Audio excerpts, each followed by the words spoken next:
अलिबाग रायगड येथे वाढती महागाई, पेट्रोल डिझेलच्या गगनाला भिडलेल्या किमती, घरगुती गॅसचे दरवाढ आणि बेरोजगारीच्या वाढत्या संकटामुळे सर्वसामान्य नागरिकांचे जीवन असह्य बनत चाललंय. या जनभावनांना वाचा फोडण्यासाठी रायगड जिल्हा काँग्रेसने अलिबाग येथे अनोखे आणि लक्षवेधी आंदोलन छेडत सरकारच्या धोरणांविरोधात तीव्र संताप व्यक्त केलाय. कमरेला नारळाच्या झापा बांधून आणि बैलगाडीतून मोर्चा काढत करण्यात आलेल्या आंदोलनाने संपूर्ण राज्याचं लक्ष वेधून घेतलंय. रायगड जिल्हा काँग्रेसचे अध्यक्ष राजाभाऊ ठाकूर यांच्या नेतृत्वात शुक्रवारी 29 मे रोजी जिल्हाधिकारी कार्यालयासमोर हे आंदोलन पार पडले. अध्यक्ष डॉक्टर मनीष पाटील, अध्यक्ष डॉक्टर श्रुती म्हात्रे, अलिबाग तालुका काँग्रेस अध्यक्ष भास्कर चव्हाण, काँग्रेस पक्षाचे सरचिटणीस सुनील तळे, माजी जिल्हा परिषद सदस्य काका ठाकूर, जगदीश कावळे, माजी सरपंच जगन्नाप्पा पेढवी, माजी अलिबाग तालुका अध्यक्ष योगेश जिमकर, अलिबाग नगरसेवक समीर ठाकूर, माणगाव तालुका काँग्रेस अध्यक्ष विलास सुर्वे, तळा तालुका अध्यक्ष शरद भोसले, महाड तालुका अध्यक्ष तसेच माणगावचे पदाधिकारी मनदीप सकपाळ, महेश जाधव यांच्यासह शेकडो कार्यकर्ते, महिला व युवक मोठ्या संख्येने उपस्थित होते.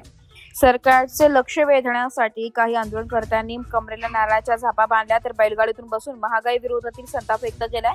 आंदोलनाचं मुख्य आकर्षण ठरलेल्या बॅनरमध्ये पंतप्रधान नरेंद्र मोदी, गृहमंत्री अमित शहा आणि उद्योगपती गौतम अदानी यांचे छायाचित्र झळकवत होते.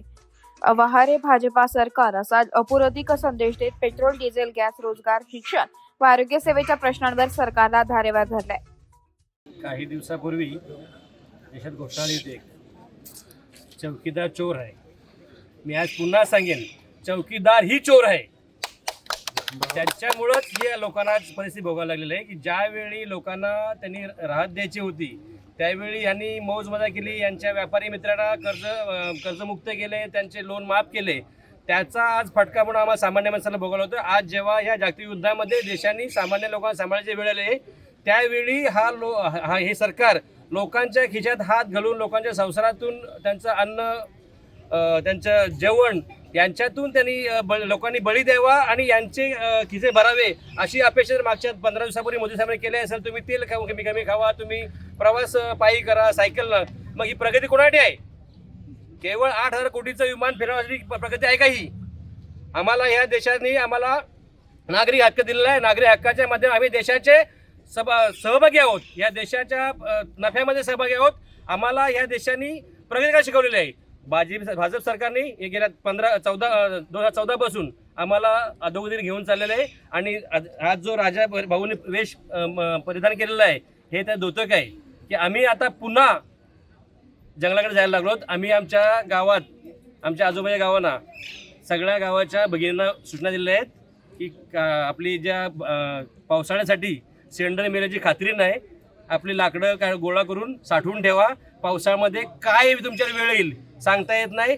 आमच्याकडचे शहरा भागातले, निमशहरी भागातले लेबर सिलेंडर नाही म्हणून पळून गेले. हॉटेलमध्ये सिलेंडर नाही म्हणून जेवण मिळत नाही, लेबर कामगारावर पळून गेला, कामगारावर मिळत नाही. इथं स्थानिक लोकांना लाईन लावून सिलेंडर मिळत नाही. काय करायचं? अशा वेळी हे आम्ही काँग्रेसच्या माध्यमातून या सरकारला जाब विचारणे आंदोलन केलेलं आहे. आम्हाला अशा आशावाद आहे की या आंदोलन तरी या लोकांना न्याय देईल, असं सरकार या लोकांना न्याय देईल अशी आम्ही अपेक्षा आहे. धन्यवाद. देशभरामध्ये इंधन दरवाढ होत चाललेली आहे. गेल्या 15 दिवसात जवळजवळ 9 ते 10 रुपयांनी डिझेल आणि पेट्रोल महागलेलं आहे. याचा सर्व फटका गोरगरीब जनतेवरती बसतोय आणि देशाचे जे राज्यकर्ते आहेत हे मौजमजेत आहेत आणि संपूर्ण देशवासियांना ते गुलामीसारखे आपण बघतोय. एकंदरीत त्यांना गुलामगिरीकडे देशवासियांना न्यायचं आहे. आणि आपण जर बॅनर बघितले असतील की यांच्यामुळे पुन्हा आपण जे जंगलातून आपण शहरांकडे आलो ते पुन्हा शहरांकडून जंगलाकडे जाण्याची आपल्यावरती वेळ आली. कारण इंधन मिळत नाही आहे, गॅस सिलेंडरचा तुटवडा आहे, पेट्रोल पंपावरती गेल्यावरती पेट्रोल मिळत नाही आहे, डिझेलसाठी गेल्यावरती डिझेलला भले रांगा आहेत, शेतकऱ्यांना डिझेल मिळत नाही, कोळी बांधवांना डिझेल मिळत नाही. आणि हे सर्व करत असताना हे सरकार मस्तपैकी मस्त होऊन ते आरामात सर्व त्यांचं चाललेलं आहे. आणि अशा या भाजप सरकारच्या विरोधात आम्ही पूर्ण आमचे नेते सन्माननीय राहुलजी गांधी खरगे साहेब, प्रियांका दिदी असतील आणि हर्षवर्धनजी सपकाळ साहेब असतील यांच्या मार्गदर्शनाने देशभरात हे सर्व जे इंधन दरवाढ आहे त्याच्या विरोधात, त्याच पद्धतीने हे जे आपल्या मुलांच्या भवितव्याशी खेळतात, नीटच्या परीक्षा झाल्या त्याचे पेपर यांनी फोडले. जे धर्मेंद्र प्रधान म्हणून जे मंत्री आहेत यांचा राजीनामा जिथपर्यंत घेतला जाणार नाही तिथपर्यंत आंदोलनं होतील. आम्ही काँग्रेसवाले 100% जनतेच्या सोबत आहोत आणि जनतेसोबत राहणार म्हणून हे आजचं हे आंदोलन केलेलं आहे. तसाल अलिबाग येथे आम्ही कलेक्टर ऑफिस समोर इंधन दरवाढ या विरोधात आंदोलन करत आहोत. आज इंधन दरवाढ म्हटली की फक्त पेट्रोलची दरवाढ एवढंच नाही, तर माझ्या भगिनींच्या संसारावर आलेली ही गदा आहे. आज त्यांची चिंता वाढत आहे की आज माझ्या लेकराला मी आज डबा बनवून देते, उद्या बनवून देणार आहे की नाही. आज तिच्या मुलाची चिंता वाढत आहे की मी आज रोजगार आहे, आज मी कामाला जातोय तर मला नोकरी मिळणार आहे की नाही.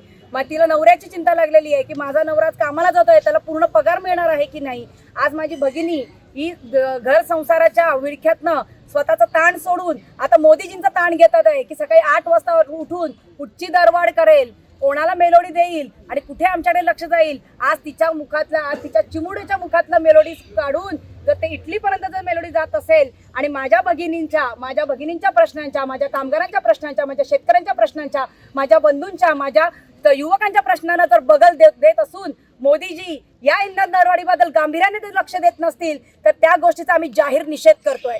अशा गोष्टींचं जर समर्थन महाराष्ट्र सरकार करत असेल तर त्या ठिकाणी आवर्जून आम्ही सांगतो, आम्ही फडणवीस सरकारचा सुद्धा त्याहून जास्त निषेध करतोय.